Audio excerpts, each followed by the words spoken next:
सभी को जय मसीह की।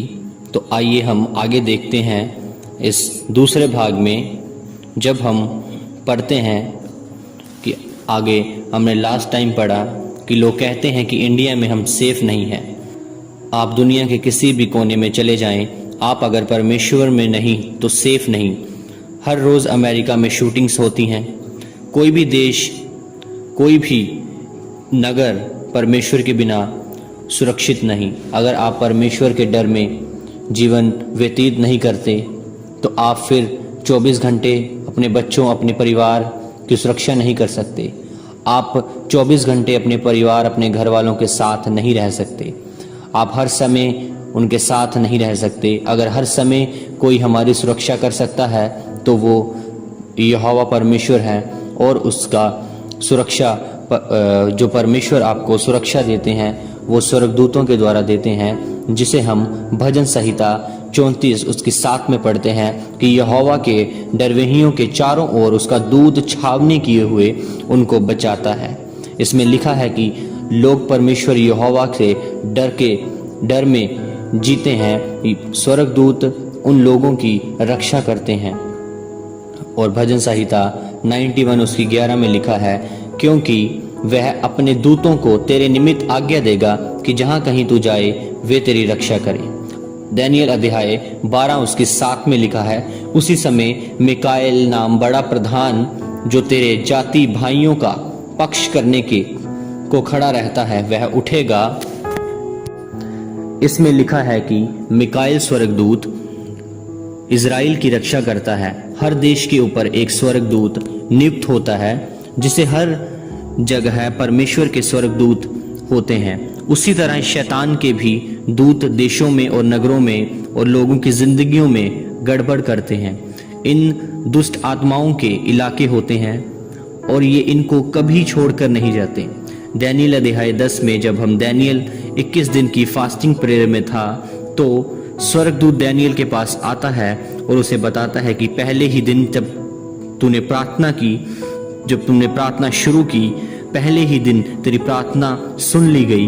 और उसी दिन स्वर्गदूत उसकी प्रार्थना का उत्तर लेकर स्वर्ग से निकल पड़ा। दानियेल 10 उसकी 13 में लिखा है कि फारस के राजा का प्रधान 21 दिन तक मेरा सामना किए रहा। फारस का प्रधान मतलब प्रिंस ऑफ पर्शिया उसका सामना करते रहा, परंतु मिकाएल जो मुख्य प्रधानों में से हैं वह मेरी सहायता के लिए आया, इसलिए मैं फारस के राजाओं के पास रहा। दानियेल 10 उसकी 20 में लिखा है, जब मैं फारस के प्रधान से लड़ने को लौटूंगा और जब मैं निकलूंगा तब यूनाना का प्रधान आएगा। यूनाना का प्रधान यानी प्रिंस ऑफ ग्रीस भी स्वर्गदूत के साथ लड़ने आया था। जब वे फारस का प्रधान, यूनान का प्रधान, ये कोई राजा नहीं है, ये गिरे हुए स्वर्गदूत थे। वो दुष्ट स्वर्गदूत थे फारस यूनानी पारसियों यानी ग्रीस देश में जो राज्य करते थे। जब उनको पता चला कि स्वर्ग से दूत प्रधान प्रार्थना लेकर आ रहा है तो उन्होंने उसे रोकने की कोशिश की। दानियेल को प्रार्थना तो पहले ही दिन सुन ली गई थी, लेकिन रास्ते में एक आत्मिक युद्ध परमेश्वर और शैतानी दूतों के बीच लड़ाई होती है। ऐसा ही होता है जब हम प्रार्थना करते हैं। हमारी प्रार्थनाएं स्वर्ग और पृथ्वी को हिला देती हैं। इफिसियों 6 उसकी 12 में लिखा है, क्योंकि हमारा यह मल्ल युद्ध लहू और मांस से नहीं परंतु प्रधानों से और अधिकारियों और इन संसार के अंधकार के हाकिमों से और उन दुष्टता की आत्मिक सेनाओं से हैं जो आकाश में है। इस वचन में लिखा है कि हमारी लड़ाई किसी धर्म, इंसान, मांस, लहू से नहीं। हमारी लड़ाई जो है वो शैतान के साथ है, प्रधानों के साथ है, जिसके बारे में स्वर्गदूत ने दानियेल को बताया कि फारस का राजा नाम इज़राइल के ऊपर अपना कब्जा करना और इज़राइल को ख़त्म करना चाहता है। क्या आप जानते हैं कि आज फारस का जो फारस देश है उसका नाम क्या है?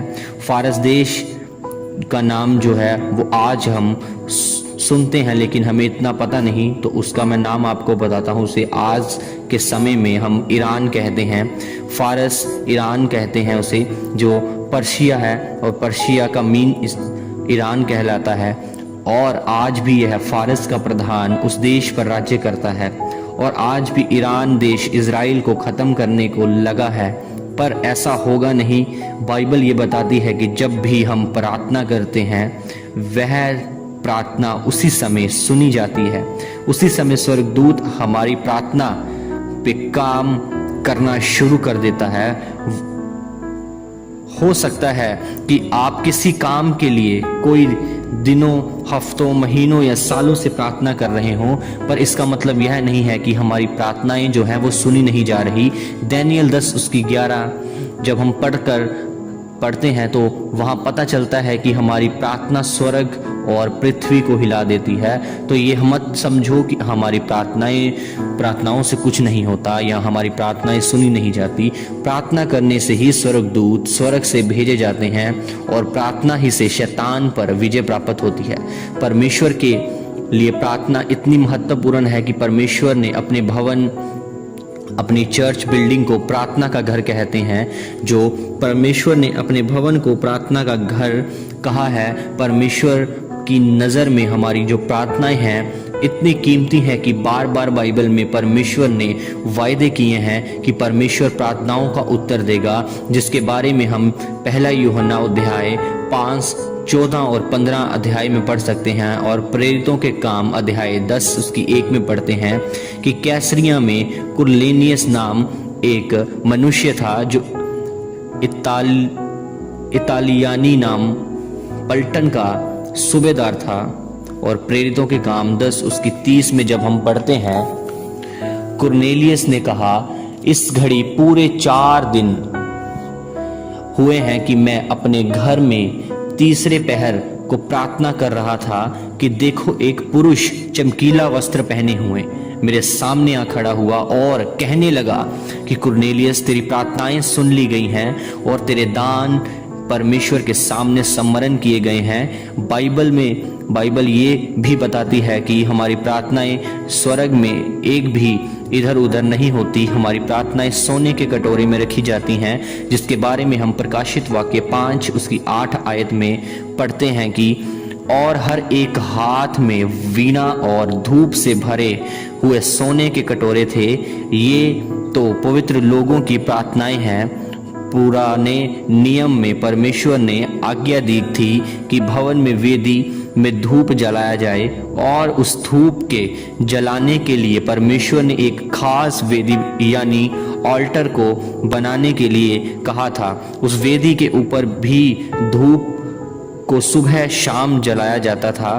अब वह धूप की वेदी परमेश्वर ने लोगों को प्रार्थनाओं को जो वह धूप की वेदी है वे परमेश्वर के लोगों को प्रार्थनाओं को दर्शाती है। जिस तरह धूप जलाने से धुआं ऊपर उठ जाता है, उसी प्रकार विश्वासी लोगों की प्रार्थनाएं धुएं के समान स्वर्ग में परमेश्वर के सामने पहुंचती हैं। दाऊद ने इसके बारे में भजन संहिता 141 उसकी 2 में कहा कि मेरी प्रार्थनाएं तेरे सामने सुगंधित धूप और मेरा हाथ फैलाना संध्या काल का अनबलि ठहरे। अब प्रकाशित वाक्य अध्याय 8 उसकी 3 में हम फिर से देखते हैं कि फिर एक और स्वर्गदूत सोने का धूपदान लिए हुए आया और वेदी के निकट खड़ा हुआ, और उसको बहुत धूप दिया गया कि जब पवित्र लोगों की प्रार्थनाओं के साथ सोने के उस वेदी पर जो सिंहासन के सामने है चढ़ाए,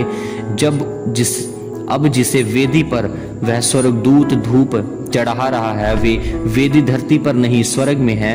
ये वेदी परमेश्वर ने सिंहासन के सामने है। वो वेदी जो ऑल्टरनेट है वो धरती पर बनाया गया, तो वेदी मूसा ने उस स्वर्ग में बनी वेदी को देखकर बनाई। जो वेदी आज हम देखते हैं यहाँ पर जो मूसा के समय में बनाई गई थी, वो मूसा ने स्वर्ग में वो वेदी को देखकर बनाया था, जिसका दर्शन परमेश्वर ने मूसा को दिखाया था, जिसे हम इब्रानियां 5 और निर्गमन 25 उसकी 40 में पढ़ते हैं। जब परमेश्वर ने मूसा को मिलाप वाले तंबू में बनाने के लिए, मिलाप वाला तंबू बनाने के लिए कहा था, तब मूसा ने परमेश्वर ने उसे पूरा नक्शा दिखाया था। निर्गमन 25:40 में ऐसा लिखा है, और सावधान रहकर इन सब वस्तुओं को उस नमूने के समान बनवाना जो तुझे इस पर्वत पर मैंने दिखाया है। असली धूप की वेदी, ओरिजिनल ऑल्टर स्वर्ग में है, जिस पर स्वर्गदूत धूप और प्रार्थनाओं को चढ़ाते हैं। जहाँ भी प्रार्थनाएं होगी वहाँ हम स्वर्गदूतों को काम करता देखेंगे। बाइबल में यकरिया नाम एक याजक था और उसकी पत्नी हारून के वंश की थी, जिसका नाम एलिशिबा था, और जिसे हम लूका 1 में पढ़ते थे।